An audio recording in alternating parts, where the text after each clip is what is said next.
In the quiet hours before dawn, in a modest house on a tree-lined street in Montreal, a phone would sometimes ring, and men in Sicily, New York, and Venezuela would go silent, waiting to hear one voice. Not the voice of a politician. Not the voice of a general. The voice of a man who never held elected office, who rarely raised his voice, who wore tailored suits and drove modest cars, and who, for nearly 3 decades, controlled one of the most powerful criminal empires the Western Hemisphere had ever seen. They called him the Teflon Don of Canada.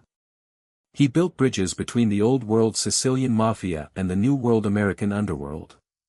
He survived assassination attempts, betrayals, and a decade behind bars in a foreign country, only to come home broken, and rebuild everything, one last time, before death finally caught up with him. This is the story of Vito Rizzuto, the boy from Sicily who became the godfather of Canada, and the man whose empire crossed more borders than any drug shipment ever could. Before we descend into the shadows of this story, I want to know, where in the world are you watching from tonight, and what time is it where you are right now? Drop it in the comments below. I read every single one, and it always amazes me how this story reaches every corner of the globe, because in a strange way, so did Vito Rizzuto's empire. Now, dim the lights, settle in, and let's begin. To understand the man Vito Rizzuto became, you have to go back past the Cadillacs and the courtrooms, back past the bodies and the bank accounts, to a small, sun-bleached town in the Sicilian countryside called Cattolica Eraclea. It's the kind of place that looks, even today, like time simply forgot to move forward. Stone houses. Narrow streets. Olive groves stretching toward the hills. And underneath all that quiet beauty, for generations, something else had taken root, something older than the Italian state itself, older than the unification of Italy, older than most of the institutions that claimed to govern the island. The Mafia. Vito Rizzuto was born on February 21, 1946, in the aftermath of a war that had left Sicily scarred and starving. His father, Niccolo Rizzuto, was not a farmer or a fisherman like so many of the men around him. Niccolo was already, by the time Vito was a boy, a man of respect, a man connected to the Sicilian Mafia's intricate web of families, favors, and blood oaths. In Sicily, respect didn't mean what it means in polite society. It meant fear wrapped in courtesy. It meant that when Niccolo Rizzuto walked into a room, men lowered their voices, and when he needed something done, it got done, quietly, efficiently, and without questions. For a young Vito, this wasn't a criminal underworld hidden behind closed doors. It was simply the world. It was the fabric of daily life. Men came to his father with problems, land disputes, debts, insults that demanded satisfaction, and his father solved them, the way other men might solve them with lawyers or judges, except there were no judges here that mattered more than Niccolo Rizzuto's word. Young Vito watched. He absorbed. He learned, without ever being formally taught, the 2 lessons that would define his entire life, that power flows through relationships, not violence alone, and that the men who last longest are the men who know when to stay silent. But Sicily in the years after the Second World War was not a place of opportunity for the Rizzuto family, not the kind of opportunity Niccolo wanted, anyway. The island was poor. The Italian government, in fits and starts, was beginning to crack down on the very institution that had sustained families like the Rizzutos for generations.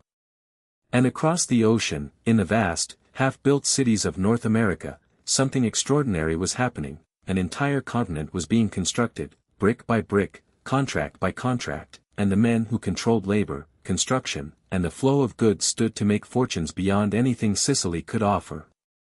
So, in 1954, when Vito was just 8 years old, Niccolo Rizzuto did what so many ambitious, dangerous men of his generation did: he left.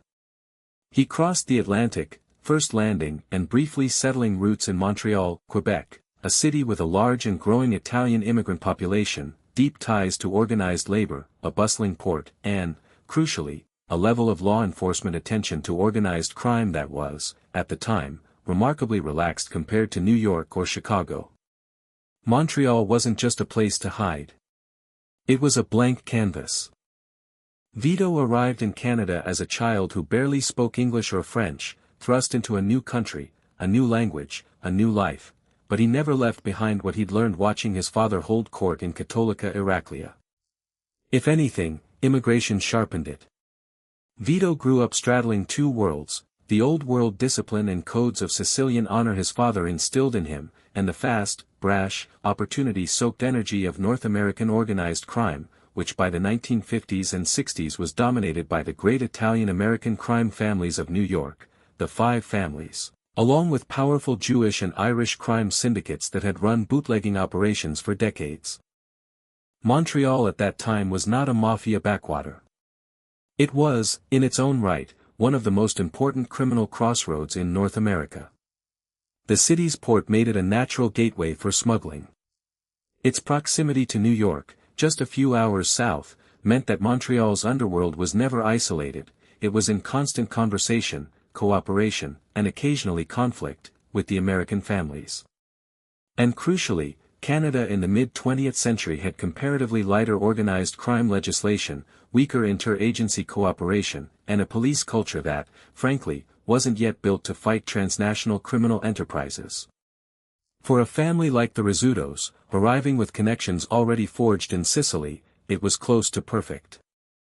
As a teenager, Vito began appearing alongside his father at social clubs, cafes, and gatherings where Montreal's Italian underworld conducted its business disguised as ordinary community life. He wasn't initiated into anything formal yet, not in the way American mob families would induct a made man, but he was being groomed, the way a prince is groomed before ever touching a crown. He learned the value of appearances, dress well, speak calmly, never boast. He learned the geography of power in Montreal, which unions controlled which docks, which construction bosses needed protection, which police officers could be reasoned with, and which needed to be avoided entirely. But the Montreal underworld Vito was growing into wasn't controlled by the Rizzutos, not yet. In those years, the dominant force in Quebec's organized crime scene was a Calabrian family, the Catroni family, led by Vic Catroni, who held a tight, decades-long grip on the city's rackets in partnership with the Bonanno crime family of New York, one of the legendary five families of the American Mafia. The Sicilians, including the Rizzutos, occupied a position beneath the Calabrians in Montreal's underworld hierarchy, respected, useful, but subordinate. This arrangement would define much of Vito's early adult life. He was a rising star in an organization that wasn't, strictly speaking, his own family's to run. This is where the story of Vito Rizzuto begins to diverge from so many gangster tales you've heard before. He wasn't a street thug who clawed his way up through brute violence. He wasn't the loudest man in the room, and he rarely needed to be.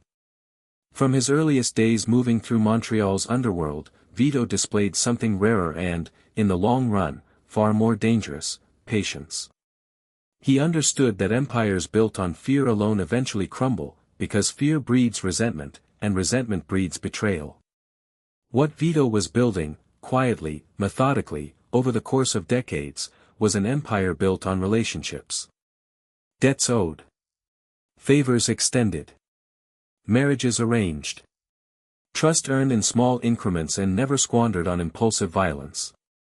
By the late 1960s and into the 1970s, Vito had married Giovanna Camilleri, whose own family carried deep and important connections within the Sicilian Mafia's Cattolica Eraclea clan, the same network his father had belonged to back in Sicily. This wasn't romance divorced from strategy. In the world Vito inhabited, marriage was often as much a diplomatic alliance as it was a personal bond, weaving families and criminal networks together in ways that would prove enormously valuable in the years ahead. Their children, Nick Jr., Leonardo, and Bettina, would grow up, just as Vito had, inside a world where family dinners doubled as business meetings, and where loyalty was the only currency that never lost its value. Meanwhile, Vito's father Niccolo was steadily consolidating power of his own, cultivating relationships not just within Montreal's underworld, but internationally, with the Sicilian Mafia's cupola, its ruling commission, with the American Bonanno family in New York, and with organized crime networks stretching into Venezuela, where a significant Italian immigrant diaspora had settled and where cocaine trafficking routes from Colombia were beginning to flow northward with terrifying profitability. The Rizzuto family was positioning itself, deliberately and patiently, at the intersection of three worlds, the old Sicilian Mafia, the American Cosa Nostra, and the emerging, staggeringly lucrative cocaine trade of South America. By the mid-1970s, tensions within Montreal's underworld were reaching a boiling point.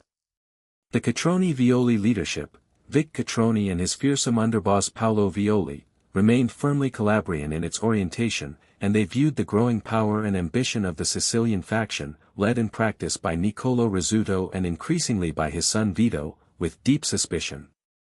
The Sicilians, for their part, chafed under Calabrian rule. They believed, not without reason, that their international connections, particularly their ties to the heroin and cocaine pipelines running through Sicily, Venezuela, and South America, made them the more valuable, more forward-looking faction. They were tired of taking a smaller cut of a smaller pie when they were the ones building the infrastructure of the future. It was in this atmosphere, thick with resentment, ambition, and the particular kind of silence that precedes violence in organized crime, that young Vito Rizzuto began to understand something his father had always known but rarely said aloud, that in this world, power was never simply given. It was taken. And sometimes, taking it required doing something that would follow a man for the rest of his life. What Vito didn't yet know, as he entered his 30s with a young family, a respected name, and a reputation for cool-headed intelligence, was that the next few years would demand exactly that kind of ruthlessness from him, and that the choices he made in the shadows of Montreal's mob war would either destroy him, or make him into the most powerful crime boss Canada had ever seen. The stage was set. The old order in Montreal was crumbling. And somewhere in the quiet calculations of a young man who had learned, since childhood, to watch and wait, a decision was forming that would echo through the North American underworld for the next 4 decades. He was about to become something the history books hadn't seen before, not just a Sicilian Don, not just a Canadian mobster, but a bridge, a single man capable of speaking the language of Palermo, the language of Brooklyn, and the language of Caracas, all at once. The making of a transnational godfather had begun. That's part 1. If you want me to continue with part 2, where Vito's rise turns deadly, and Montreal's underworld erupts into open war, just say the word, and I'll pick up right where we left off. Now write more than 3,000 words for the second part. Synthesized historical facts into extended narrative nonfiction. Synthesized historical facts into extended narrative nonfiction. Part 2, Blood in the Streets of Montreal. By 1976, Montreal was a city that looked, on the surface, like it was entering a golden age. The Olympic Games were coming that summer, transforming the skyline, pouring money into construction, hospitality, transportation, every industry a smart, well-connected criminal organization could quietly attach itself to like a leech to a vein. But beneath the optimism of a city preparing to host the world, something far darker was reaching its breaking point. The uneasy peace between the Calabrian-led Catroni-Violi faction and the rising Sicilian faction, led by Niccolo Rizzuto and his increasingly influential son Vito, was collapsing. To understand why, you have to understand what Paolo Violi represented.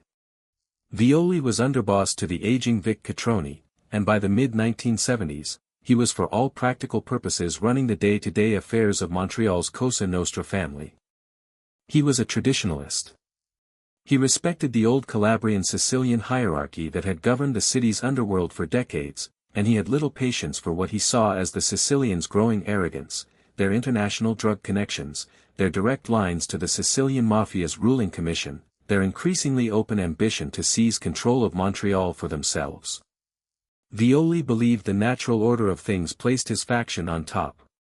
The Rizzutos, and the broader Sicilian faction referred to in the underworld as the Sixth Family, believed otherwise, and they had the numbers, the money, and increasingly, the international backing to make their case. What made this conflict especially combustible wasn't just ambition. It was money, staggering, life-altering amounts of it. By the mid-1970s, the global drug trade was transforming in ways that favored precisely the kind of network the Sicilians had spent years building. Heroin routes running from the Golden Crescent and through Sicily into North America, the so-called pizza connection, which would later become one of the most famous drug trafficking prosecutions in American history, depended on Sicilian mafia clans with direct blood ties to towns like Cattolica Eraclea. The Rizzutos weren't just connected to this pipeline. In many ways, through Nicolo's decades of careful relationship building, they were becoming one of its most important North American nodes. And unlike heroin, which required intricate international logistics through Southeast Asia and the Mediterranean, an even more explosive opportunity was emerging from the south, cocaine, flowing out of Colombia, through the Caribbean and Venezuela, where, not coincidentally, a substantial community of Sicilian and Calabrian immigrants had settled and built financial and criminal infrastructure of their own. Violi and the Calabrian Old Guard, for all their local muscle and traditional standing, simply didn't have the same reach into this emerging pipeline. And they knew it. Wiretaps from the era, later revealed during Quebec's landmark organized crime investigations, captured Violi expressing his frustrations and suspicions about the Sicilians in increasingly heated terms. He sensed, correctly, that the ground was shifting beneath him. What he perhaps didn't fully grasp was how far the Sicilians, and the Rizzuto family in particular, were prepared to go to accelerate that shift. The first blow landed on January 22, 1978. Paolo Violi's brother-in-law and close ally, Pietro Ciara, was gunned down outside a movie theater in Montreal after attending a screening of The Godfather, Part 2, a detail so cinematic, so almost impossibly poetic, that it reads like fiction even though it happened exactly as described in Quebec police records. Ciara was a crucial piece of Violi's inner circle, and his murder sent an unmistakable message: the old order was no longer untouchable.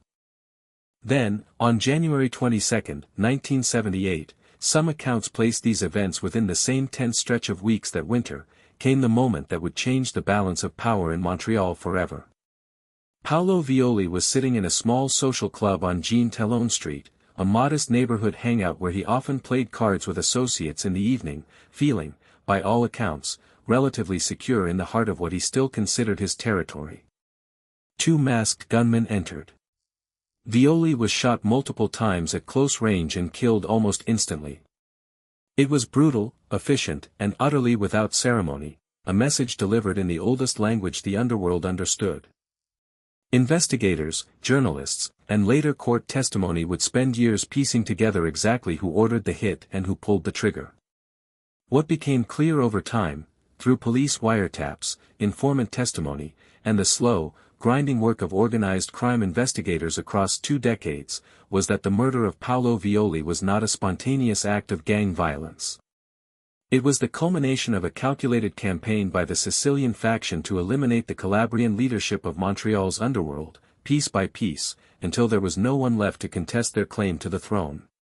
Violi's brothers, Rocco and Francesco, would themselves be murdered in the years that followed, Francesco gunned down in 1977 even before Paolo's death, and Rocco assassinated years later in 1980 as the Sicilian faction methodically ensured that no Violi remained who might one day seek revenge or reclaim what had been lost. Where was Vito Rizzuto during all of this? This is the question that would haunt him, and fascinate investigators, journalists, and true crime audiences, for the rest of his life. He was, by every account that would later emerge, deeply involved in the strategic planning of the Sicilian faction's takeover.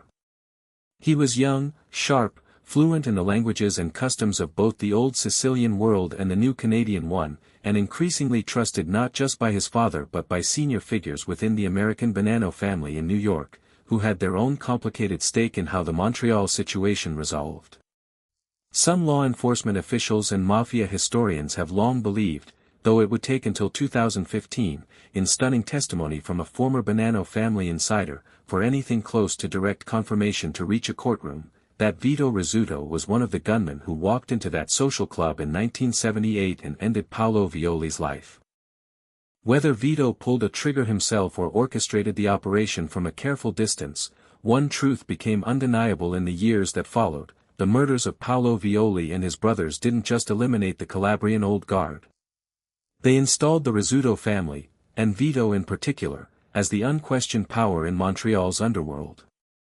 Vic Catroni, aging and increasingly sidelined, would die of natural causes in 1984, and by then there was no real question left about who controlled the city's rackets. The war was over almost before most of Montreal even understood it had been fought. What made the Rizzuto ascension to power so remarkable, and so different from the mob wars playing out in New York, Chicago, and elsewhere across North America during this era, was how quiet it remained. There was no prolonged, headline-grabbing gang war stretching across years.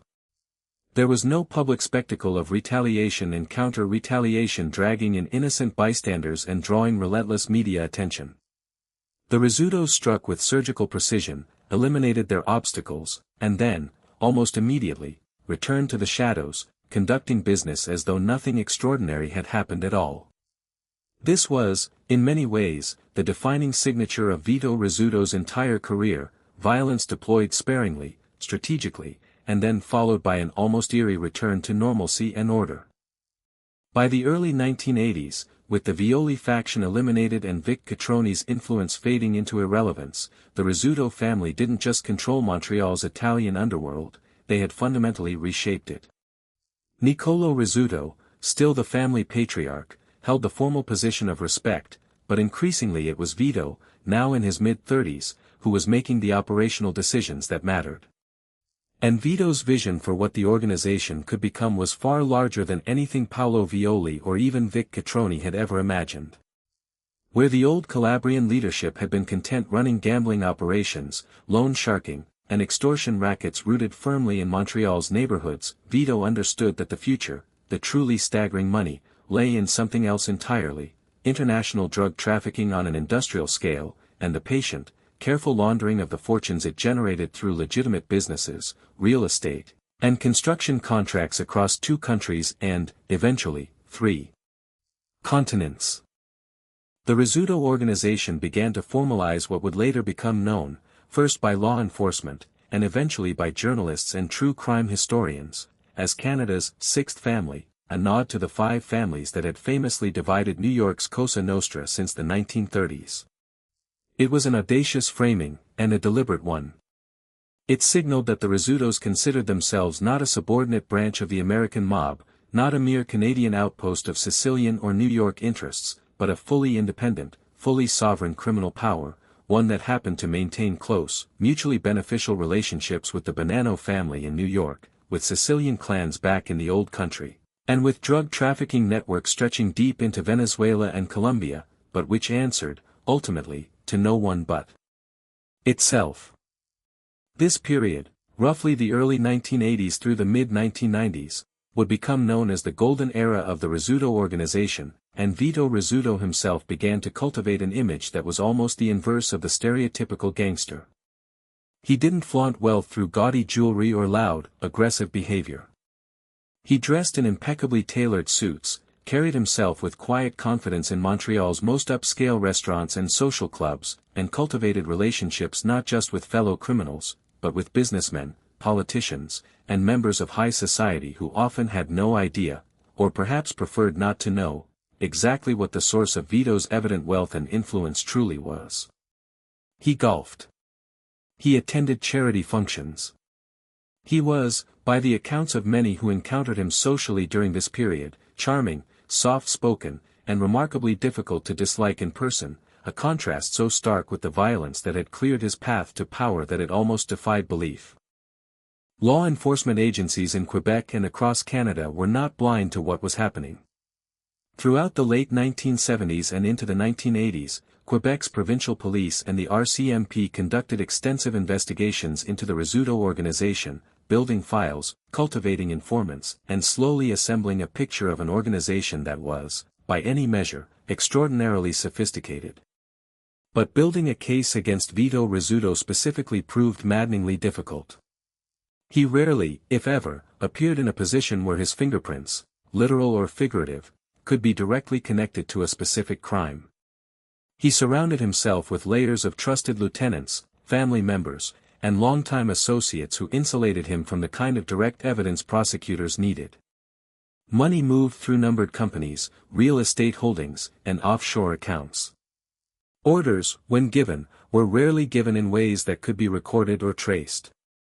It was this quality, this maddening, almost ghost-like ability to remain just beyond the reach of the law, that would eventually earn Vito Rizzuto the nickname that would follow him for the rest of his life, a nickname borrowed, fittingly, from another notoriously elusive figure of the era, the Teflon Don. But power on this scale, built on this much blood and betrayal, is never entirely secure, and Vito understood this better than almost anyone. The very tactics that had brought the Rizzuto family to power, swift, decisive violence against rivals who threatened their position, meant that Vito could never fully relax his guard. Somewhere out there, always, were men who remembered what had happened to Paolo Violi and his brothers, men who nursed grievances passed down through families and criminal factions that stretched back generations, waiting patiently, in the way the underworld always waits, for the moment when the balance of power might shift again. For now, though, in the early to mid-1980s, that reckoning still felt impossibly distant. Vito Rizzuto stood at the height of a criminal empire unlike anything Canada had ever produced, a network stretching from the docks of Montreal to the mountains of Sicily, from the boardrooms of Venezuelan shell companies to the back rooms of New York's most powerful Cosa Nostra families. He had blood on his hands, a fortune growing by the day, and a reputation that inspired equal parts fear and grudging admiration across 2 continents. And he was only just getting started. The next chapter of his story would take him far beyond the borders of Quebec, into an audacious, history-making alliance with New York's Bonanno crime family, a partnership that would cement Vito Rizzuto's reputation as the most powerful Canadian gangster of his generation, and would eventually entangle him in one of the most infamous mob murders of the 1980s, the brutal, 3-family execution that has gone down in Mafia history simply as the 3 Capos Murder. By 1980, Vito Rizzuto's name had traveled far beyond the borders of Quebec. In the smoke-filled social clubs of Brooklyn and Queens, among the powerful captains and dons of New York's 5 families, whispers had begun to circulate about the young Sicilian Canadian who had quietly, ruthlessly consolidated control over Montreal's underworld. To the American Mafia, Canada had always been something of an afterthought, a useful satellite territory, a place to move product and launder money, but never a seat of real power. Vito Rizzuto was about to change that perception forever, and the price of that change would be paid in blood, in the basement of a Brooklyn social club, on a cold night in May 1981. To understand what happened that night, you first have to understand the fractures that had opened up within the Bonanno crime family, the very organization the Rizzutos had maintained close ties with for decades, ever since the days when Montreal's underworld operated as something close to a Canadian branch office of Bonanno interests. By the start of the 1980s, the Bonanno family was in crisis. Its boss, Carmine Lillo Galante, had been gunned down in 1979 in a spectacular daylight assassination at a Brooklyn restaurant, shot dead with a cigar still clenched in his teeth, an image so brutal and iconic it became one of the defining photographs of the American Mafia's bloody 20th century. Galante's death left a power vacuum, and into that vacuum stepped a new administration led by Philip "Rusty" Rostelli, who, conveniently for the men who wanted him in charge, happened to be in prison at the time, running the family through intermediaries on the outside. But not everyone in the Bonanno family accepted Rostelli's legitimacy. 3 powerful capos, Alphonse Sonny Red Indelicato, Philip Philly Lucky Giacone, and Dominic Big Trin Trinchera, believed they had been unfairly sidelined, denied the influence and respect their decades of service to the family had earned them. They controlled significant crews of their own, commanded real loyalty on the streets, and increasingly, they made no secret of their frustration with Rostelli's leadership from behind bars. In the language of the Mafia, this kind of open dissent was intolerable. It threatened not just Rostelli's authority, but the stability of the entire family structure. And in that world, instability was almost always resolved the same way, with a bullet, delivered efficiently, and followed by silence. This is where Vito Rizzuto enters one of the most infamous chapters in modern Mafia history. The Rizzuto family's decades-long relationship with the Bonanno organization meant that Vito was, in effect, considered a trusted associate, someone who could move within Bonanno circles without arousing the same suspicion a stranger might. And crucially, because he was Canadian, because his face wasn't a familiar one to the rebellious Capos and their crews in Brooklyn and Queens. Vito possessed something enormously valuable to men planning an assassination from within: anonymity in a world where everyone supposedly knew everyone. On the night of May 5, 1981, a meeting was convened at a social club on 13th Avenue in Brooklyn's Dyker Heights neighborhood, a nondescript building where Bonanno family business had been conducted for years, the kind of place where members felt safe, where the ordinary rules of caution relaxed because everyone present was, in theory, family.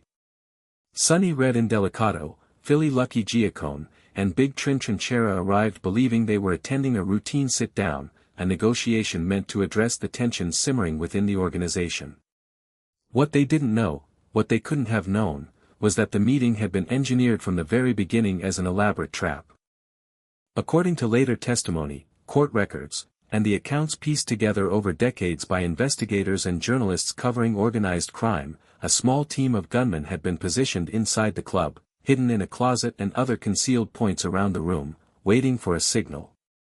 And according to multiple law enforcement sources and mafia historians, Vito Rizzuto was among those gunmen, a claim that would not be definitively, publicly confirmed in court testimony until decades later, but which has become one of the most widely accepted and extensively documented aspects of his criminal biography. When the signal was given, the room erupted into gunfire.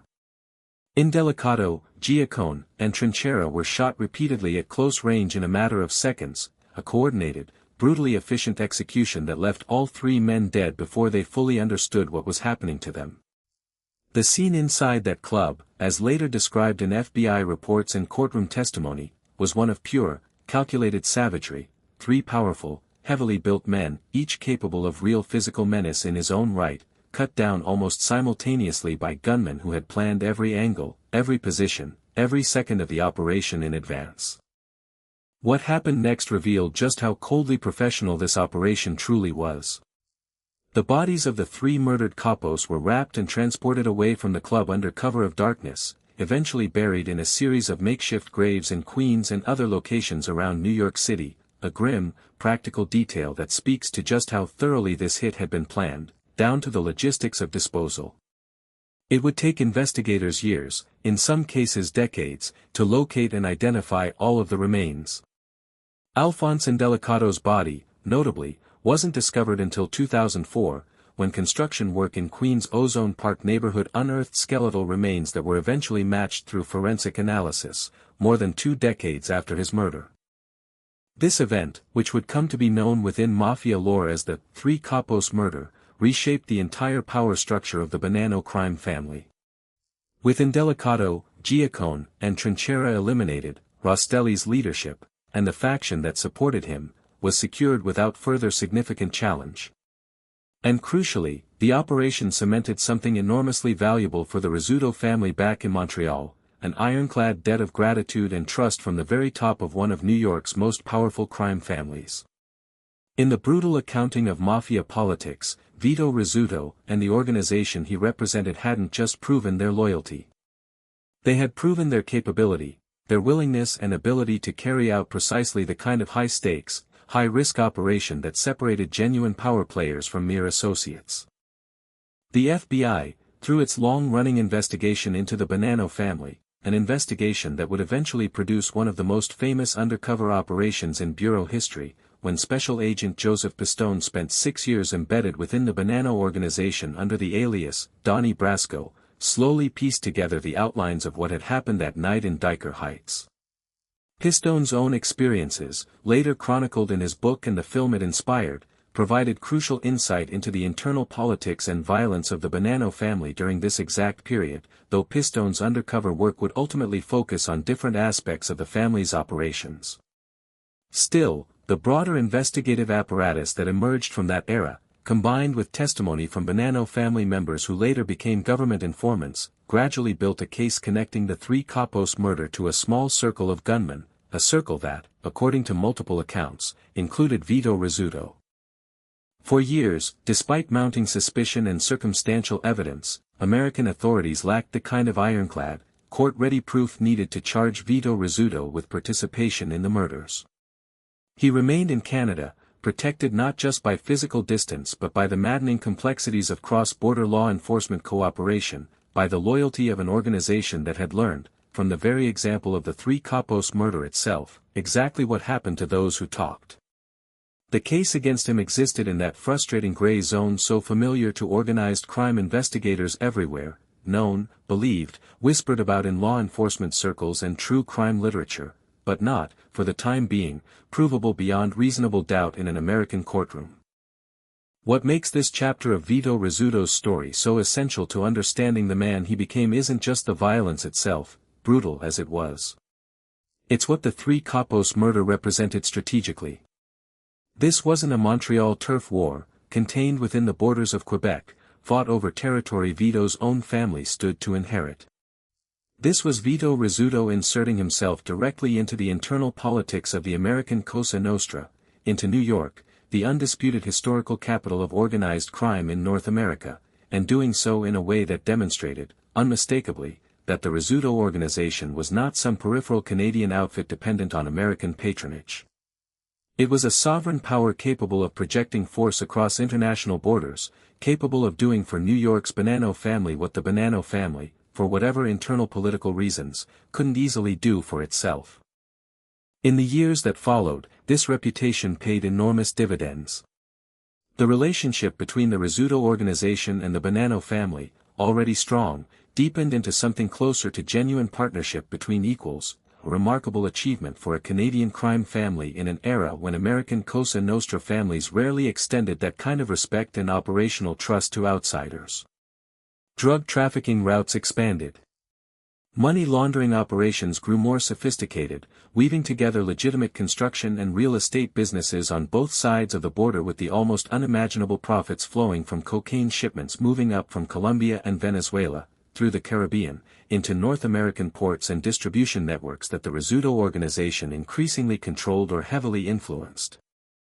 And Vito himself returned to Montreal from these American entanglements not as a subordinate who had done a favor for more powerful men, but as a made figure in the fullest sense, a man whose reputation now stretched across the entire eastern half of North America, whose name commanded respect and fear in Brooklyn social clubs just as thoroughly as it did in Montreal's Italian neighborhoods. He resumed his public life, the tailored suits, the golf games, the charitable appearances, the carefully cultivated image of a successful, sophisticated businessman that had always served as such effective camouflage for the empire he was building beneath the surface.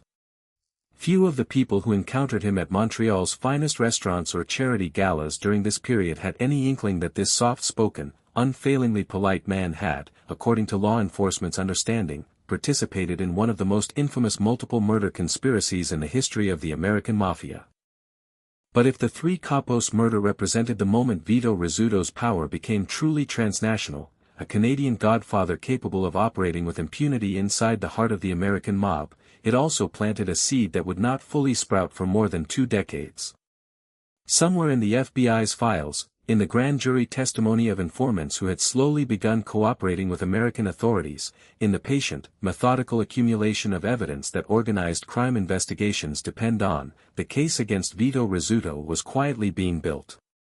It would take until the early 2000s, until a Bonanno family capo named Salvatore Vitali, the brother-in-law of family boss Joseph Massino himself, turned government informant and provided detailed testimony implicating Rizzuto directly in the 1981 murders, for that decades-old case to finally, fully materialize. For now, though, in the early to mid-1980s, that reckoning remained a distant, almost unimaginable prospect. Vito Rizzuto stood, by this point, as arguably the most powerful and feared Canadian organized crime figure of the 20th century, a man who had eliminated his domestic rivals in Montreal, proven his lethal capability and loyalty to New York's most storied crime family, and built an international drug trafficking and money laundering empire that stretched from Sicily to Venezuela to the very heart of the American Cosa Nostra. He was still only in his mid-30s. He had decades, it seemed, of untouchable power ahead of him. But empires built on this much accumulated violence, on this many old scores and buried grudges, are never as permanently secure as they appear from the inside. Somewhere out there, in Sicily, in New York, in the deepening shadows of his own organization, the seeds of Vito Rizzuto's eventual downfall were already being planted, even as his power reached its zenith.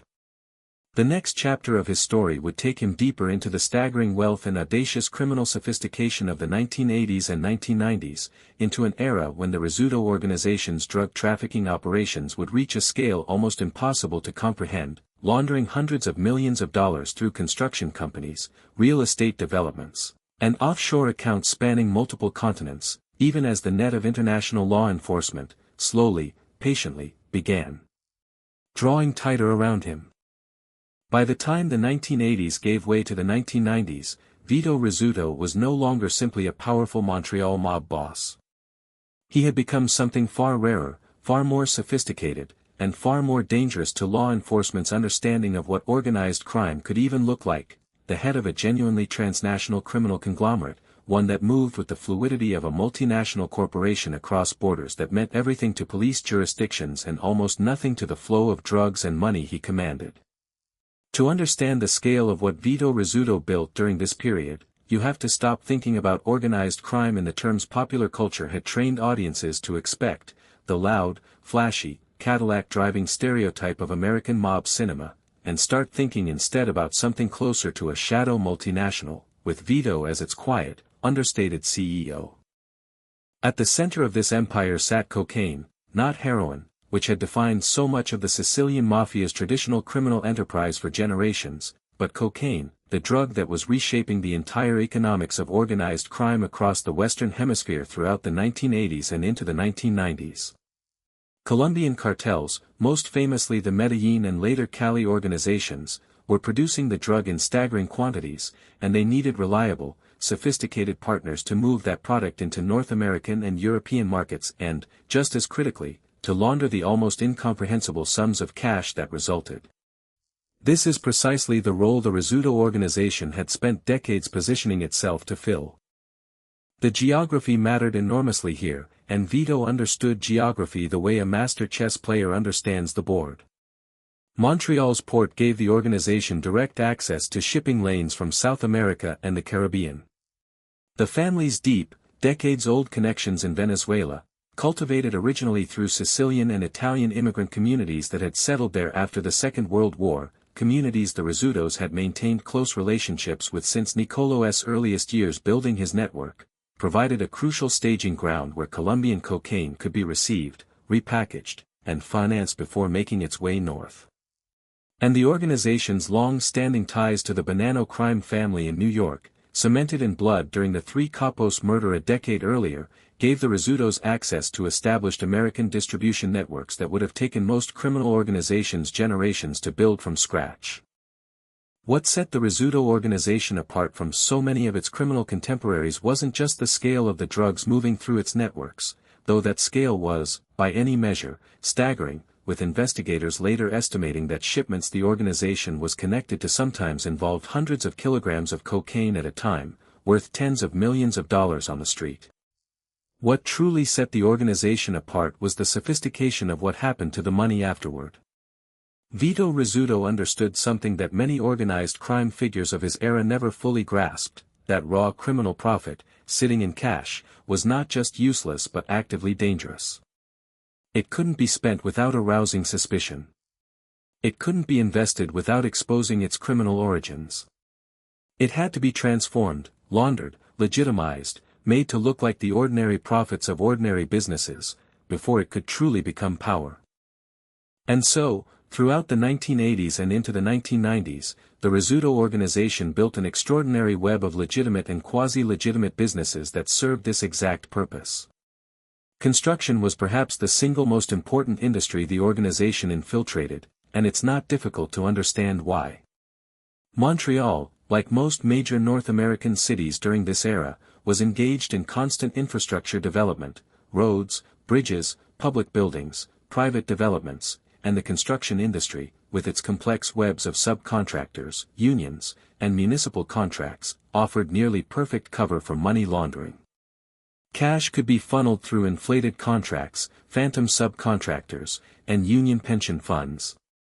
Legitimate construction companies could be pressured, through a mixture of intimidation and genuine business incentive, into partnerships that gave the Rizzuto organization access to lucrative municipal and provincial contracts.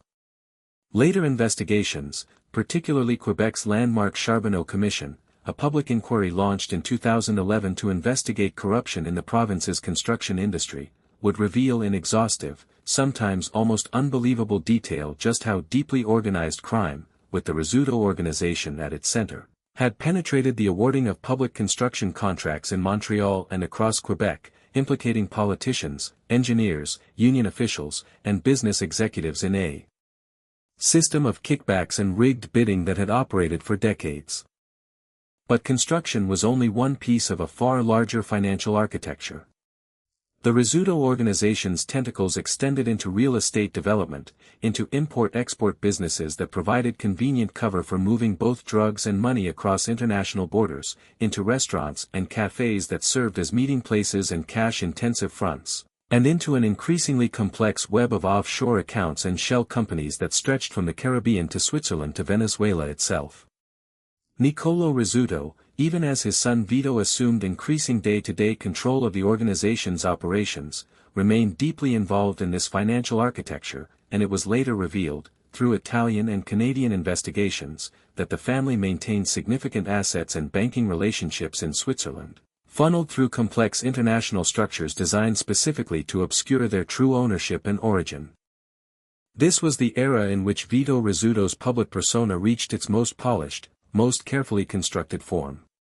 He was, by the accounts of virtually everyone who encountered him socially during this period, an extraordinarily charming man, soft-spoken, well-read, capable of discussing art, wine, and international affairs with the kind of easy sophistication that put people at ease and, crucially, made it almost impossible for casual observers to reconcile the man in front of them with the violence and criminality investigators knew lurked beneath the surface.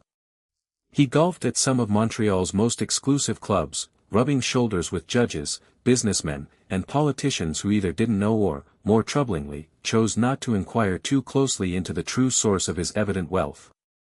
He attended galas and charitable events. He was, in the parlance later used by journalists covering his story, Canada's Teflon Don, a nickname that captured both his apparent invulnerability to prosecution and the smooth, unruffled public image he projected at all times. His family life, too, projected an image of respectability that served the organization's interests. His son, Nick Rizzuto Jr., was groomed from a young age to eventually take a role within the family's operations, following the same pattern of generational succession that had defined the Rizzuto family since Niccolo first arrived in Montreal decades earlier. Vito's daughter, Bettina, and his other son, Leonardo, likewise grew up within this world of carefully balanced public respectability and private criminal enterprise, attending good schools, moving in respectable social circles, all while understanding, in the way children raised in such families inevitably come to understand, that their family's true business operated according to rules very different from the ones taught in their classrooms. Law enforcement agencies across Canada, the United States, and increasingly Italy were not blind to any of this. Throughout the 1980s and 1990s, the RCMP, Quebec's provincial police, the FBI, the DEA, and Italy's own anti-mafia investigators all maintained active files on Vito Rizzuto and the broader Rizzuto organization. Wiretaps were placed. Informants were cultivated, though with limited success given the extraordinary loyalty and fear the organization commanded. International cooperation between these agencies, never a simple or straightforward process even in the best of circumstances, slowly improved throughout this period, driven in part by growing recognition that organized crime in the late 20th century had become genuinely transnational in ways that older law enforcement structures, built around domestic jurisdictions, struggled to effectively counter. One of the most significant developments during this period came from Italy, where anti-mafia investigators, energized and reorganized in the wake of the assassinations of legendary prosecutors Giovanni Falcone and Paolo Borsellino in 1992, killings that shocked Italy and the world, and that led to a dramatic strengthening of Italian anti-mafia law and investigative capacity, began taking a renewed interest in the international dimensions of Sicilian organized crime, including its deep and long-standing connections to Canada through families like the Rizzutos. Italian investigators, sharing intelligence with their Canadian and American counterparts, helped paint an increasingly detailed picture of how the Sixth Family fit into the broader architecture of the global Sicilian Mafia diaspora, and how profits moving through Montreal connected back to networks in Sicily itself, including, according to some investigative findings, funds connected to construction and development projects back in the Rizzuto family's ancestral region. Despite all of this accumulating intelligence, however, prosecuting Vito Rizzuto himself remained an extraordinarily difficult proposition, for many of the same reasons that had frustrated investigators throughout his career. He rarely if ever placed himself in direct physical or communicative proximity to the actual mechanics of drug trafficking or money laundering.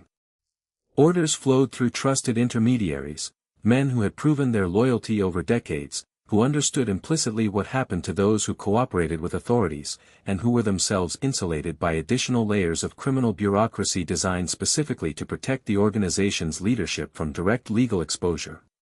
Vito's own public activities remained, on the surface, entirely legitimate: golf games, restaurant dinners, real estate transactions that, while sometimes eyebrow-raising in their scale relative to his declared income, rarely provided prosecutors with the kind of direct evidentiary link required for a conviction under Canadian law, which at the time still lacked some of the more aggressive organized crime and proceeds of crime statutes that would later be strengthened specifically in response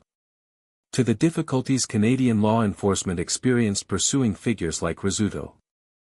This period also saw the Rizzuto organization's influence extend into aspects of Montreal life that went well beyond traditional criminal enterprise. Investigators and journalists would later document connections between organization associates and horse racing, professional boxing promotions, and other high-visibility public entertainment industries, businesses that offered not just additional avenues for money laundering, but also social respectability and public visibility that further burnished the image Vito had spent decades constructing. He was, in the eyes of much of Montreal society throughout this era, less a suspected criminal mastermind than a successful, somewhat mysterious businessman whose exact source of wealth nobody quite understood but few felt compelled to seriously question.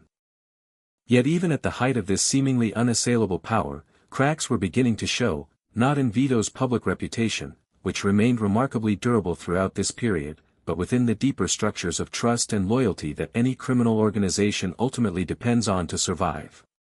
The 1980s and 1990s, even as they represented the peak of the Rizzuto organization's wealth and influence, were also the decades in which American law enforcement was perfecting the tools that would eventually prove most dangerous to organized crime leadership across North America: the RICO Act in the United States, which allowed prosecutors to target entire criminal enterprises and their leadership structures rather than pursuing individual crimes in isolation, and an increasingly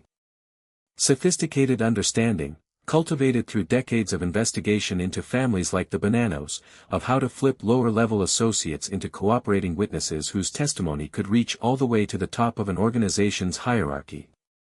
It was this second development, the slow, patient cultivation of cooperating witnesses within the Bonanno crime family itself, the very organization Vito had proven his loyalty to so dramatically in 1981, that would eventually provide American prosecutors with exactly the kind of direct, damning testimony that had eluded them for decades. Joseph Massino, the Bonanno family's boss through much of the 1990s and into the 2000s, was eventually convicted and became, remarkably, the first sitting boss of one of New York's 5 families to become a government cooperator, providing testimony about decades of Bonanno family operations. Even more directly damaging to Vito Rizzuto was the cooperation of Salvatore Vitali, Massino's own brother-in-law and a longtime Bonanno family underboss, who began cooperating with the FBI in the early 2000s and, crucially, possessed direct knowledge of the events surrounding the 1981 Three Capos murder. By the early 2000s, more than 2 decades after that bloody night in Brooklyn, the pieces of a case against Vito Rizzuto that had seemed impossibly out of reach for so long were finally, methodically falling into place. The empire he had built, spanning Montreal, New York, Venezuela, and Sicily, worth an estimated hundreds of millions of dollars in laundered assets and ongoing criminal enterprise, remained, on the surface, as powerful and untouchable as ever. But the foundation beneath it, built as it was on decades-old loyalties and long-buried secrets, was no longer as secure as Vito Rizzuto or anyone within his organization might have hoped. Somewhere in a federal courthouse in Brooklyn, prosecutors were quietly assembling an indictment that would finally, after more than 20 years, attempt to hold the Teflon Don accountable for the murders that had first announced his arrival as a true power within the American Cosa Nostra. The reckoning that Vito Rizzuto had managed to outrun for the better part of 3 decades was, at last, beginning to catch up with him. There is a particular kind of silence that falls over a criminal empire in the months before its leader is taken away, a silence that those inside the organization often sense before they can name it, a subtle shift in the air, in the frequency of certain phone calls, in the body language of men who have spent their entire adult lives learning to read danger before it fully announces itself. For Vito Rizzuto, that silence began to settle over Montreal sometime in the early 2000s, even as, on the surface, his empire appeared as secure and untouchable as it had ever been. The investigation that would eventually bring Vito Rizzuto down was not the product of a single dramatic breakthrough, but rather the slow, grinding accumulation of decades of law enforcement work, finally converging at a single point. In Brooklyn, the U.S. Attorney's Office for the Eastern District of New York had spent years building an extraordinarily detailed case against the remnants of the old Bonanno crime family leadership, using the RICO Act's sweeping provisions to pursue not just recent crimes but decades-old conspiracies that had never been fully prosecuted. And at the very center of that historical record sat the events of May 5, 1981, the murders of Alphonse Indelicato, Philip Giacone, and Dominic Trinchera, the infamous 3 Capos murder that had cemented Vito Rizzuto's reputation within the American Mafia and, simultaneously, planted the seeds of his eventual undoing. The critical breakthrough came through cooperation, the single most feared word in the vocabulary of organized crime. Salvatore Vitali, the Bonanno family's former underboss and brother-in-law to boss Joseph Massino, had been arrested in 2003 and, facing the prospect of spending the rest of his life in federal prison, made the decision that so many organized crime figures before him had made when confronted with that same impossible choice. He began cooperating with the FBI. Vitali possessed decades of intimate knowledge about the inner workings of the Bonanno family, and crucially, he had direct knowledge of the planning and execution of the 1981 murders, knowledge that, for the first time, provided American prosecutors with a credible, cooperating witness willing to testify in open court about Vito Rizzuto's alleged direct involvement in the killings. Joseph Massino himself, arrested in 2003 and convicted in 2004 on a sweeping RICO indictment that included multiple murder charges, would eventually make an even more extraordinary decision. Facing the death penalty on additional charges, Massino became, in 2005, the first official boss of one of New York's 5 families to become a cooperating government witness in the history of the American Mafia, an almost unthinkable betrayal of the code of omerta that had governed Cosa Nostra since its earliest days in Sicily. Massino's cooperation provided American prosecutors with an unprecedented window into the internal operations, leadership structure, and historical crimes of the Bonanno family, and it included information directly relevant to the 3 Capos murder and Vito Rizzuto's alleged role in it. With this testimony in hand, American prosecutors in Brooklyn finally possessed what they had lacked for more than 2 decades, credible, cooperating witnesses willing to testify under oath that Vito Rizzuto had been present at, and actively participated in, the murders of the 3 Bonanno Capos in 1981. In January 2004, a federal grand jury in the Eastern District of New York returned a sealed indictment charging Vito Rizzuto with racketeering conspiracy, specifically citing his alleged participation in the 1981 murders. The indictment remained sealed for months, part of a carefully coordinated strategy between American and Canadian authorities to ensure that when the moment came to act, Rizzuto would have no warning, no opportunity to flee or otherwise evade the reach of American justice. That moment came on January 20, 2004. In a coordinated operation between the Royal Canadian Mounted Police and American authorities, Vito Rizzuto was arrested at his home in the affluent Montreal suburb of Ahuntsic-Cartierville, a quiet, tree-lined neighborhood that had long served as a kind of unofficial headquarters for the Rizzuto family, with Vito's own home located just a short distance from his father Nicolo's house. The arrest, when it finally came, was almost anticlimactic in its execution, no dramatic gunfight, no last desperate attempt at flight, just the quiet, procedural machinery of law enforcement finally closing around a man who had spent nearly 3 decades believing, with considerable justification, that he existed beyond its reach. The news of Vito Rizzuto's arrest sent shockwaves through organized crime circles on both sides of the border, and through the broader Canadian public, many of whom were only now, through extensive media coverage of the case, beginning to fully grasp the scale and sophistication of the criminal empire this soft-spoken, well-dressed man had built over the preceding decades. Canadian newspapers ran extensive profiles detailing his alleged connections to murders, drug trafficking, and money laundering operations spanning multiple continents. The Teflon Don narrative that had followed Vito for years now took on a new, almost mythological quality in the public imagination, the untouchable Canadian godfather, finally, perhaps, facing the reckoning that so many had assumed would never come. What followed the arrest was an agonizingly slow legal process that would keep Vito Rizzuto in Canadian custody, fighting extradition to the United States, for nearly 2.5 years. Rizzuto's legal team mounted an aggressive defense against extradition, arguing on multiple grounds that he should not be forced to face trial in the United States for crimes allegedly committed more than 2 decades earlier, crimes for which the primary evidence consisted of the testimony of cooperating witnesses whose credibility, his lawyers argued, was deeply compromised by their own extensive criminal histories and their obvious incentive to cooperate in exchange for reduced sentences. This extradition battle became something of a media spectacle in Canada, playing out across multiple court hearings and appeals throughout 2004, 2005, and into 2006. Rizzuto's lawyers pursued every available legal avenue, and the case worked its way through Quebec's court system and eventually to Canada's Federal Minister of Justice, who held the ultimate authority to approve or deny the extradition request. Throughout this period, Vito Rizzuto remained in custody, his once glittering public life of golf clubs and charity galas replaced by the grim reality of a Canadian prison cell, even as his organization back in Montreal continued to operate, managed in his absence by trusted family members and lieutenants who had spent years preparing for exactly this kind of contingency.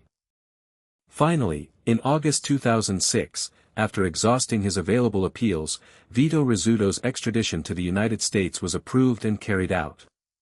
He was transferred into American custody and transported to New York, where he would face trial in the very jurisdiction, the Eastern District of New York, based in Brooklyn, where the murders that had first cemented his reputation within the Bonanno family had taken place a quarter-century earlier. For a man who had spent his entire adult life carefully avoiding direct legal exposure, who had built layer upon layer of insulation between himself and the crimes his organization committed, the reality of standing trial in an American federal courtroom, facing witnesses who had once been his allies and now sat ready to testify against him, represented an almost unimaginable reversal of fortune. The legal proceedings that followed moved with a swiftness that surprised many observers who had expected a protracted trial featuring extensive testimony and cross-examination. In May 2007, Vito Rizzuto pleaded guilty to a single racketeering conspiracy charge connected to the 1981 murders of Alphonse Indelicato, Philip Giacone, and Dominic Trinchera. This guilty plea represented an extraordinary moment, not just a legal resolution, but something close to a formal, public acknowledgement, however carefully worded and legally constrained, of the very crime that had haunted rumors and investigations surrounding Vito Rizzuto for more than 25 years. He was sentenced to 10 years in federal prison, with credit given for the time he had already spent in Canadian custody during the extradition proceedings, meaning his effective remaining sentence would keep him incarcerated in the American federal prison system for several more years. Vito Rizzuto was ultimately imprisoned at a federal correctional facility in Florence, Colorado, a supermax-adjacent complex known for housing some of the most notorious criminals in the American federal system, a stark, remote, and thoroughly unglamorous setting for a man who had spent decades cultivating an image of sophisticated, cosmopolitan power. Gone were the tailored suits, the exclusive golf clubs, the fine restaurants where he had once held court among Montreal's social and business elite. In their place was the grinding, monotonous reality of federal incarceration, a small cell, a strict daily schedule, and years stretching ahead with little to occupy them beyond memory and calculation. For an organization built as thoroughly around the personal authority and relationships of a single man as the Rizzuto families had been, Vito's imprisonment created exactly the kind of vulnerability that organized crime experts and law enforcement officials had long anticipated. While Vito sat in an American federal prison, thousands of miles from Montreal, unable to directly manage the day-to-day affairs of an empire he had spent decades building, the delicate balance of power, loyalty, and fear that had kept rival factions and ambitious subordinates in check began, slowly and then with terrifying speed, to unravel. His father, Niccolo Rizzuto, now well into his 80s, attempted to maintain the family's grip on power during Vito's absence, drawing on the same reservoir of respect and old-world authority that had guided the organization since its earliest days in Montreal decades earlier. But Niccolo was no longer the formidable operational force he had once been, and the criminal landscape of Montreal in the mid to late 2000s looked very different from the world he and Vito had dominated throughout the 1980s and 1990s. New rivals, emboldened by Vito's absence and sensing opportunity in the power vacuum his imprisonment had created, began testing the boundaries that had once seemed absolutely inviolable. Other criminal organizations, including outlaw motorcycle gangs and rival factions within Montreal's broader organized crime landscape, saw the removal of the man who had ruled the city's underworld with such total, unquestioned authority for nearly 3 decades, and began to calculate what they might be able to seize while he remained unable to defend it. Perhaps most devastatingly, the very structure of trust that Vito had spent his career carefully cultivating, the marriages, the alliances, the decades-old relationships built on mutual respect and shared history, began to show signs of fracture in ways that would have been almost unthinkable during the height of his direct, personal control. Old grudges that had been suppressed for years under the weight of Vito's authority began resurfacing. Associates who had quietly resented the Rizzuto family's dominance for years, but had never dared act against it while Vito remained free and in control, began to see his imprisonment as an opportunity that might never come again. Back in Montreal, even as news of internal tensions and shifting loyalties trickled through the underworld grapevine, Vito Rizzuto's family did what they could to maintain appearances and protect what remained of the organization's interests. But the strain of these years during which the empire's founder and undisputed leader sat isolated in an American federal prison, cut off from direct communication, unable to personally intervene as threats to his organization's stability multiplied, was beginning to take a toll that would soon manifest in ways far more devastating than mere business disruption or diminished territorial control. What none of them yet fully understood, as the calendar turned toward the end of the decade and Vito Rizzuto continued serving out his sentence in a Colorado prison cell, was that the vacuum created by his absence had set in motion a chain of events that would soon turn shockingly, tragically violent, a wave of bloodshed that would strike at the very heart of the Rizzuto family itself, claiming victims that Vito, for all his decades of careful strategic calculation, would prove utterly powerless to protect from a prison cell thousands of miles away. The empire Vito Rizzuto had built through patience, alliance, and calculated violence was about to be tested by forces he could no longer control, and the price of his years in American custody would be paid not just by Vito himself, but by the very family whose name he had spent his entire life building into a symbol of untouchable power across the underworld of 2 nations. Grief, in the world Vito Rizzuto inhabited, was never a private thing. It was always, in some measure, a matter of business, a signal read and interpreted by friends and enemies alike, a moment of vulnerability that the underworld, with its endless calculations of strength and weakness, could never resist exploiting. And in the years following Vito's imprisonment, grief would visit the Rizzuto family with a frequency and a brutality that even a man as hardened as Vito could scarcely have imagined possible, striking at the people he loved most while he sat, utterly powerless, thousands of miles away in a Colorado prison cell, unable to do anything but absorb the news, piece by devastating piece, and wait. The first blow landed in December 2009, and it struck at the heart of everything Vito Rizzuto had built his entire life to protect. His only son, Nick Rizzuto Jr., the young man who had been groomed since childhood to eventually inherit leadership of the family's operations, the heir apparent to an empire spanning 3 continents, was gunned down in broad daylight outside a warehouse in the Montreal suburb of Cartierville, shot multiple times by an unknown assailant who fled the scene and was never definitively identified or brought to justice. Nick Jr. was 36 years old. He left behind a wife and children, and he left behind a family that understood, immediately and instinctively, exactly what his murder represented, not a random act of violence, but a calculated, deliberate message, delivered with the same cold precision that had once characterized the Rizzuto organization's own rise to power decades earlier. For Vito, receiving this news from inside a federal prison must have represented one of the most excruciating moments of his entire life, a father learning that his son, the boy he had spent decades preparing to carry the family's name and legacy forward, had been murdered in the same city, quite possibly by the same kind of calculated ambush that Vito himself had once orchestrated against his own rivals. There is a particular, terrible irony embedded in this moment that even the most hardened observers of organized crime found impossible to ignore. The man who had risen to power in part through the strategic elimination of rival family leadership, who had helped orchestrate the deaths of Paolo Violi and his brothers decades earlier in a calculated bid to seize control of Montreal's underworld, was now, in his own absence, watching his own family suffer the exact same fate at the hands of rivals. Who saw opportunity in his imprisonment? The underworld, it seemed, had a long memory, and its logic, however brutal, was consistent. Power vacuums invite challenge, and old scores, however deeply buried, rarely stay buried forever. Nick Jr.'s murder was, tragically, only the beginning. Investigators and organized crime experts who studied the wave of violence that swept through Montreal's underworld during this period would eventually identify it as part of a broader, calculated campaign, one aimed not simply at opportunistic power-grabbing, but at the systematic, deliberate dismantling of the Rizzuto family's leadership structure while its most capable defender remained locked away and unable to respond. Whether this campaign was driven by old rivals seeking long-delayed revenge, by ambitious lieutenants within the broader Montreal underworld sensing a once-in-a-generation opportunity, or by some combination of both, the effect was the same, a systematic, bloody dismantling of everything Vito Rizzuto had spent his life building. The violence continued to escalate throughout 2010.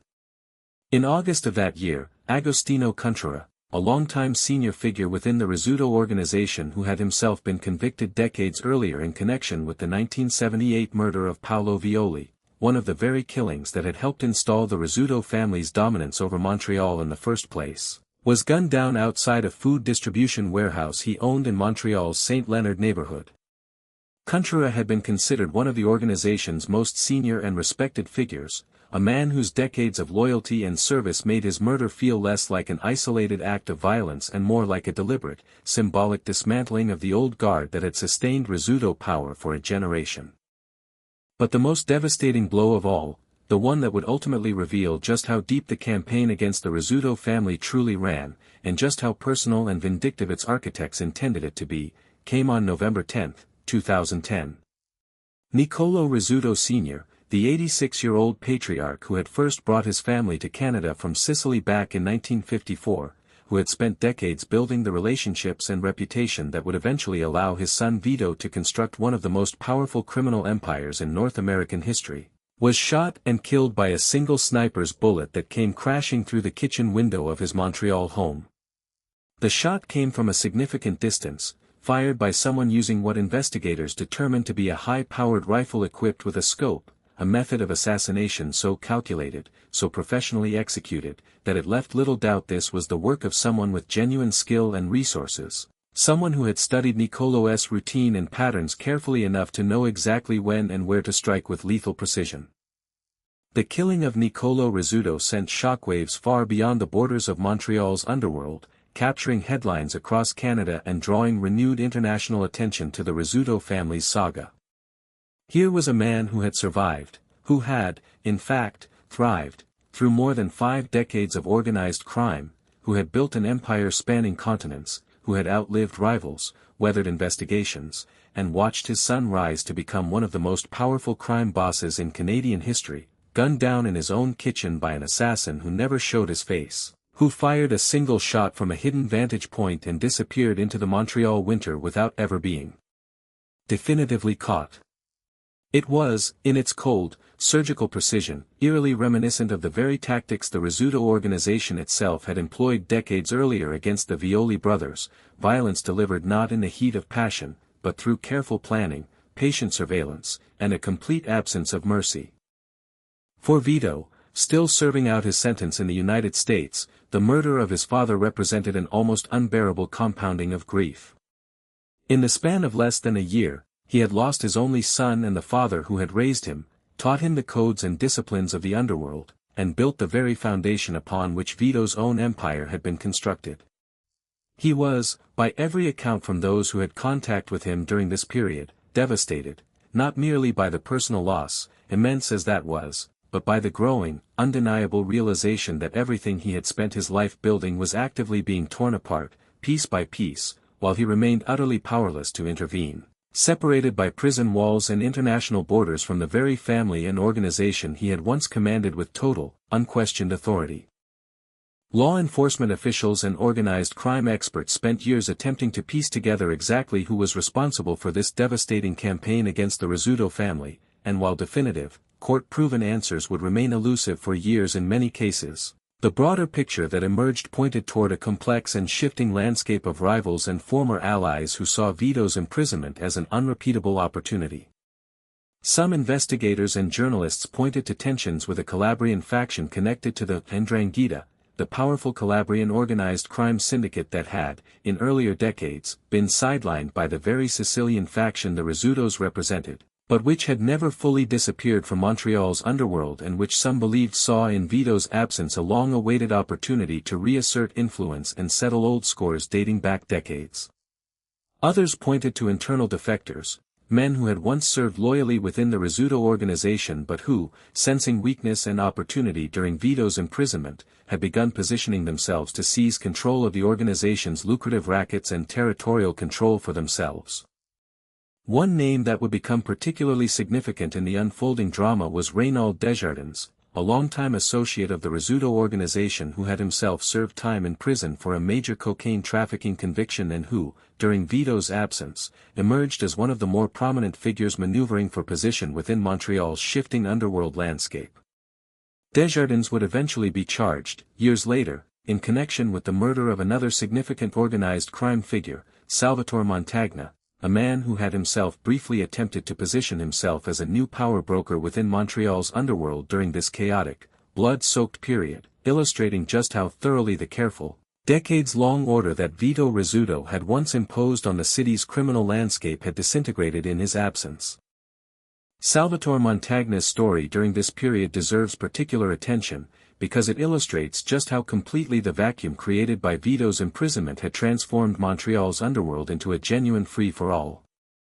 Montagna, a New York-born mobster with deep connections to the Bonanno crime family, the very organization Vito had allied himself with so consequentially decades earlier, had been deported from the United States back to Canada in 2009 after running into his own legal troubles, and he quickly attempted to position himself as a rising power within Montreal's destabilized criminal landscape, seeking to fill the vacuum that Vito's absence and the subsequent deaths of Nick Jr., Contra, and Niccolo Rizzuto had created. This ambition would prove fatal. In November 2011, Montagna was shot and killed near the Assumption River outside Montreal, another casualty in the ongoing, brutal contest for control of an underworld that had, in the span of roughly 2 years, lost virtually all of the order and stability that had defined it throughout Vito Rizzuto's decades of dominance. Throughout this entire period, as bodies continued to accumulate and as Montreal's underworld descended into a level of visible, headline-grabbing chaos it hadn't experienced since the Catroni-Violi War more than 3 decades earlier, Vito Rizzuto remained in American custody, watching from an impossible distance as everything he had built was systematically dismantled. Those who corresponded with him or had contact with him during this period described a man consumed not just by grief, but by a simmering, controlled fury, the particular kind of rage experienced by someone who possesses both the knowledge and the historical capability to respond to such attacks with devastating force, but who is, for the time being, utterly denied the ability to act on it. It's worth pausing here to consider the psychological weight of what Vito Rizzuto was experiencing during these years, because it illuminates something essential about the nature of the world he had spent his entire life mastering. He had built his empire, in large part, on the principle that violence deployed strategically and decisively could secure lasting power, that the elimination of Paolo Violi and his brothers decades earlier had purchased Montreal's underworld for the Rizzuto family for a generation, that the three Capos Murder had purchased trust and alliance with New York's Bonanno family that had endured for decades. But now, from inside a federal prison cell, he was learning a harder, more humbling lesson, that power built on violence is never permanently secure, that the very mechanisms of fear and calculated brutality that had elevated the Rizzuto family to unprecedented heights could just as easily be turned against them the moment their control weakened, and that no empire, however vast, however carefully constructed, is ever truly safe from the patient, watchful ambitions of those waiting for their own opportunity to seize power. By the time Vito Rizzuto was finally released from American federal custody in October 2012, having served his sentence, including credit for time served during the lengthy extradition proceedings in Canada, he returned to a Montreal, and to a criminal underworld, that bore only passing resemblance to the empire he had left behind 8 years earlier. His son was dead. His father was dead. Long-time, trusted associates like Agostino Contra were dead. The careful architecture of alliances, loyalties, and territorial control that had taken decades to construct had been shattered, seized upon, and redistributed among a new generation of rivals and opportunists who had capitalized on his absence in ways that would have been unthinkable during the height of his direct, personal command. Vito Rizzuto landed at Montreal's Trudeau Airport on October 5, 2012, greeted not by the fanfare of a returning conqueror but by the quiet, watchful attention of law enforcement surveillance teams and journalists eager to document the return of a man whose name had, for nearly 3 decades, been synonymous with organized crime in Canada. He was 66 years old. He had lost his son, his father, and much of the empire he had spent his entire adult life constructing. Most men, faced with this level of devastating personal and professional loss, might have considered retirement, might have concluded that the price of continued involvement in this world had simply grown too steep, too personally devastating to bear any further. But Vito Rizzuto was not most men. The very qualities that had allowed him to rise from a young immigrant boy in Montreal to the most powerful crime boss in Canadian history, the patience, the strategic calculation, the willingness to wait years if necessary for the right moment to act, had not been extinguished by 8 years of imprisonment or by the devastating losses his family had suffered in his absence. If anything, those years had sharpened something harder and more focused within him, a clear-eyed determination to identify exactly who had been responsible for the deaths of his son, his father, and his trusted associates, and to ensure, through whatever means necessary, that the old order, his order, was restored to Montreal's underworld, whatever the cost. What followed his release would become the final, most consequential chapter of Vito Rizzuto's extraordinary life, a methodical, ruthless campaign of reconsolidation that would see him move, with the same cold precision that had characterized his rise to power decades earlier, to identify and eliminate those responsible for his family's devastating losses, to reassert control over an underworld that had spent years believing him permanently sidelined, and to prove, once and for all, that the Teflon Don's power, however battered and diminished by years of imprisonment and grief, had not been broken beyond the possibility of restoration. There is an old saying in the world Vito Rizzuto inhabited, one whispered in Sicilian dialect long before it ever crossed the Atlantic to Montreal's underworld, that a wolf does not forget the den it built, no matter how long it has been kept from it. Vito Rizzuto returned to Montreal in October 2012 not as a broken man seeking quiet retirement, but as something far more dangerous, a man with nothing left to lose, a clear and specific understanding of who had wronged his family, and decades of experience in the patient, merciless art of restoring order to a world that had briefly forgotten who truly commanded it. The Montreal that Vito came home to was almost unrecognizable from the empire he had left behind in 2004. In his absence, a new and uneasy alliance of rivals had attempted to carve up the territory and rackets the Rizzuto organization had once controlled with unquestioned authority. Reynald Desjardins, the longtime associate turned rival, had positioned himself as one of the most significant new power brokers in the city's underworld. Other factions, some connected to the Ndrangheta's Calabrian networks that had never fully accepted Sicilian dominance even during the height of the Rizzuto family's power, had likewise moved to claim territory, contracts, and influence that had once flowed exclusively through Vito's organization. The old order had not simply weakened during his imprisonment, it had been actively, deliberately dismantled by men who had calculated, wrongly as it would turn out, that Vito Rizzuto would either die in prison, emerge too diminished to matter, or simply lack the will to fight for what had been taken from him. They had badly misjudged their man. Within weeks of his release, law enforcement surveillance teams monitoring Montreal's organized crime landscape began noting a shift in the city's underworld dynamics, subtle at first, the kind of movement that experienced investigators learned to read in patterns of association, in which restaurants certain figures began frequenting again, in which old loyalties began quietly reasserting themselves. Vito did not return to public life with the same flamboyant visibility that had characterized his years at the height of his power before his arrest. He understood, with the same strategic clarity that had guided every major decision of his criminal career, that the environment he had returned to demanded caution, patience, and careful reconnaissance before any decisive action could be taken. He needed to understand exactly who remained loyal to the Rizzuto name, who had defected to rival factions, and who bore direct responsibility for the murders of his son, his father, and his trusted lieutenants during his years of imprisonment. What followed, over the course of the next roughly 18 months, was one of the most striking final chapters in the history of North American organized crime, a systematic, almost surgical campaign of reprisal that investigators and journalists would later piece together through a combination of forensic evidence, informant testimony, and the simple, brutal arithmetic of bodies that began accumulating among the very men believed responsible for dismantling Vito's empire during his absence. The most significant of these reprisals came in November 2013, when Reynald Desjardins, the man many believed had been centrally involved in orchestrating the campaign against the Rizzuto family, including possible connections to the murders that had devastated Vito's family during his imprisonment, was arrested and eventually charged in connection with the 2011 murder of Salvatore Montagna, the same rival who had briefly attempted to seize power in Montreal's underworld during the chaos of Vito's absence. Desjardins would ultimately be convicted, removing one of the most significant rival power centers that had emerged during Vito's years in American custody.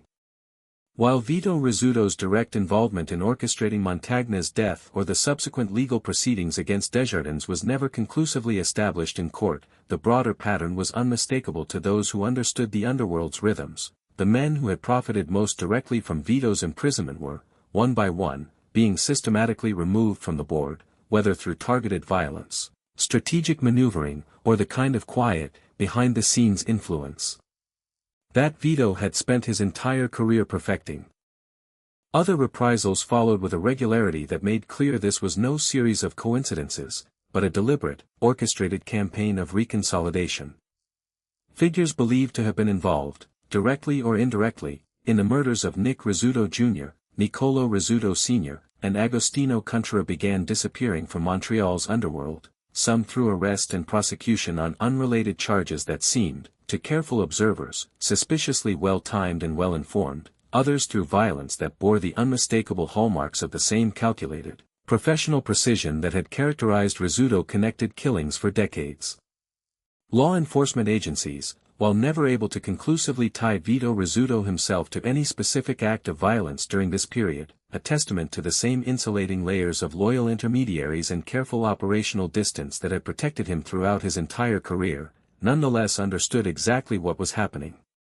Montreal's underworld was being methodically, deliberately restored to something resembling its old order, with the Rizzuto name once again sitting at its apex.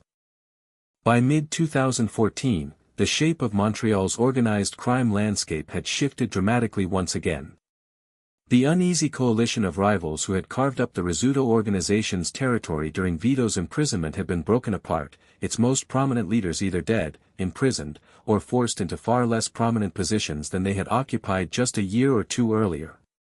Vito Rizzuto, now 68 years old, had accomplished something that few organized crime figures in North American history had ever managed. He had returned from nearly a decade of imprisonment, following the devastating murders of his son and father and the near-total collapse of his criminal empire, and rebuilt his position of dominance almost entirely from the ground up, relying on the same qualities of patience, strategic calculation, and quiet, relationship-driven power that had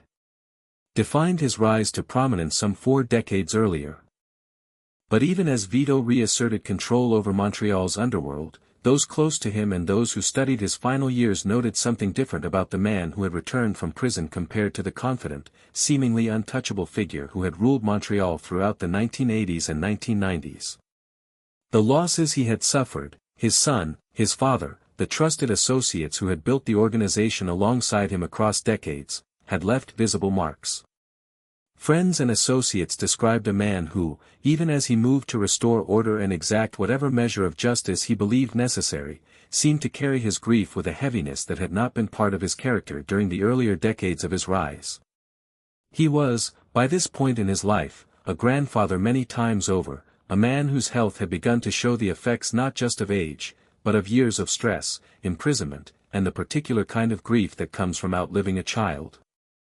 That toll would prove, in the end, to be more decisive than any rival, any prosecutor, or any law enforcement investigation had ever managed to be.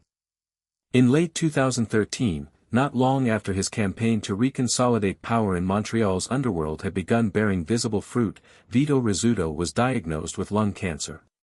For a man who had survived assassination attempts by proxy, who had outmaneuvered some of the most sophisticated law enforcement agencies in North America for the better part of 4 decades, who had walked into a Brooklyn social club in 1981 and, by every credible historical account, participated in one of the most infamous multiple murders in American Mafia history without ever facing consequences for more than 2 decades afterward, it was, in the end, not a bullet or a prison sentence that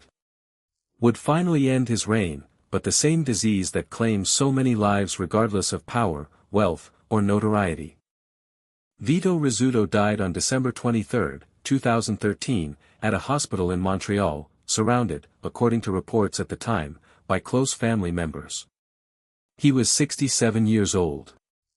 The news of his death spread quickly through both organized crime circles and the broader Canadian public, prompting a fresh wave of retrospective coverage examining the extraordinary, blood-soaked arc of his life, from the young immigrant boy who had arrived in Montreal in 1954 barely able to speak English or French, to the young capo whose alleged participation in murders on 2 sides of an international border had helped install his family's dominance over an entire city's underworld, to the international drug trafficking kingpin whose organization had moved staggering quantities of narcotics and laundered hundreds of millions of dollars through legitimate businesses across 3 continents, to the imprisoned patriarch who had watched helplessly as his empire crumbled and his family was targeted for assassination, and finally to the aging, grieving godfather who had returned from prison to reclaim, one final time, the power and order that had defined his entire adult life.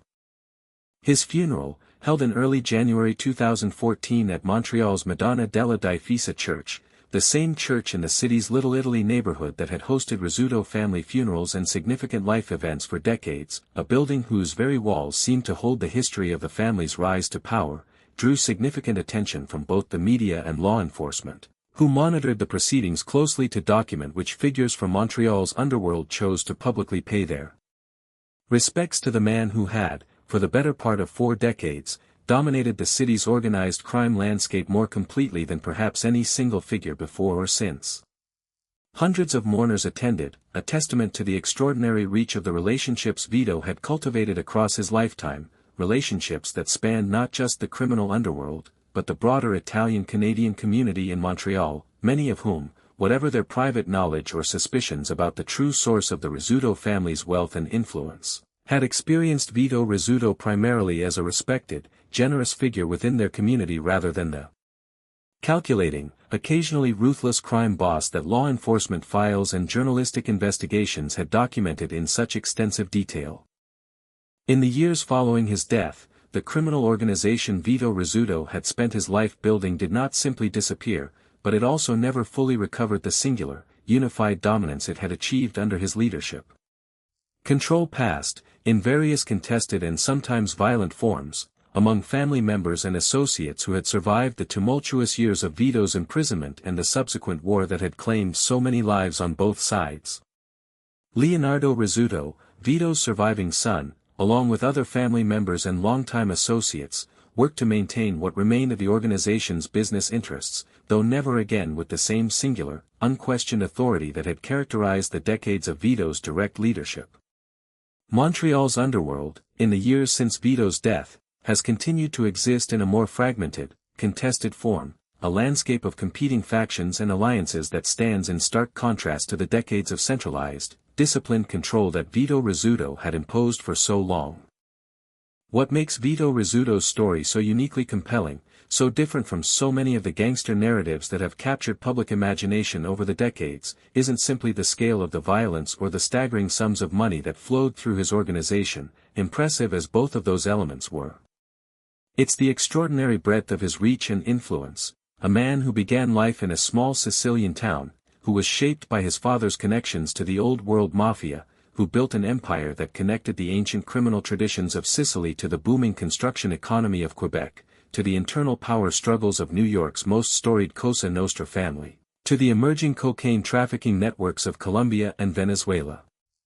Few criminal figures in modern history managed to operate with such fluency and effectiveness across so many distinct criminal traditions and geographic territories simultaneously.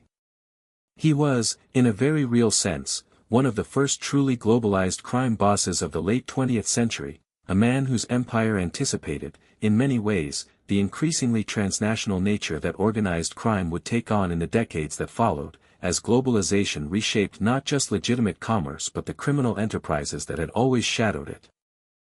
And yet, for all his sophistication, for all the careful, patient strategic thinking that had allowed him to build and, twice, to rebuild an empire of staggering scope, Vito Rizzuto's story ultimately reveals something universal about the nature of power built on violence and fear, that it is never, in the end, truly secure. The very murders that had elevated him to power, the elimination of the Violi brothers in Montreal, the brutal execution of 3 Bonanno capos in Brooklyn, planted seeds of vulnerability that would eventually come due, both through the American justice system's decades-long pursuit of the 3 capos case, and through the devastating campaign of retribution that swept through his own family during his imprisonment, claiming his son and his father in acts of violence that mirrored, with a kind of terrible symmetry, the very tactics the Rizzuto organization had once used to seize power for itself. In the end, Vito Rizzuto's life offers a portrait of ambition and consequence on a scale that few criminal figures in North American history have ever matched. He built an empire that stretched from the olive groves of Sicily to the construction sites of Montreal, from the social clubs of Brooklyn to the shell companies of Venezuela and Switzerland. He survived, for decades, the concentrated efforts of some of the most sophisticated law enforcement agencies in the world. He lost almost everything: his freedom, his son, his father, the empire he had spent his life building, and then, in a final, remarkable act of will, clawed his way back to something resembling the power and order he had once commanded, before disease finally accomplished what decades of investigation, imprisonment, and underworld warfare never quite managed to do. He remains, to this day, one of the most significant and consequential figures in the history of organized crime in North America, a man whose story defies the simple, familiar arcs so often told about gangsters and crime bosses, offering instead something more complex, more genuinely tragic, a story of a boy shaped by his father's world, who became a bridge between continents and criminal traditions, who built something vast and powerful through violence and patience in equal measure, and who, in the final accounting, discovered that even the most carefully constructed empire cannot fully protect the people we love most from the consequences of the world we choose to build. Vito Rizzuto's name endures, in true crime documentaries, in the files of law enforcement agencies across 3 continents, in the memories of a Montreal community that still, to this day, speaks of him in hushed, complicated tones, respect and fear intertwined in a way that few other figures in Canadian history have ever managed to inspire. The Teflon Don is gone, but the story of how he built, lost, and rebuilt his empire remains one of the most extraordinary chapters ever written in the long, dark history of organized crime. If this story pulled you into the shadows tonight, if you found yourself holding your breath through the murders in that Brooklyn social club, or feeling the weight of grief in a Colorado prison cell as news of a son's murder arrived from thousands of miles away, then you understand exactly why stories like this one continue to captivate audiences decade after decade. They remind us that behind every headline about organized crime lies a deeply human story of ambition, loyalty, betrayal, and loss, stories that reveal as much about power and human nature as any work of fiction ever could. If you enjoyed this journey into the life of Vito Rizzuto, make sure to like this video, subscribe to the channel, and turn on notifications so you never miss another tale from the shadows of history. There are countless more stories like this one waiting to be told, stories of ambition and downfall, of empires built in darkness and reckonings that always, eventually, come due. Until next time, stay in the shadows with us, and we'll see you in the next story.